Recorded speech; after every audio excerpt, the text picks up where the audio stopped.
Okay, so first things first, you want to set up your Carolina. It's super simple. I'm using a 1 ounce slider, a bead, swivel. Attach yourself a leader. I use like 2 feet down to a size 1 mosquito hook. Boom. I just went right into the surf, used this scooper, scooped up. It took me like 10 tries, sometimes hard to find them, but I ended up getting a fair amount of sand crabs. Various sizes. I like to pierce them right through this back end of them. Literally just caught this guy in like second cast. Super easy, guys. There you go.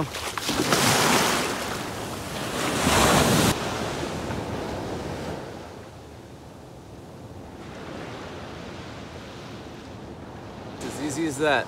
So again, Carolina rig.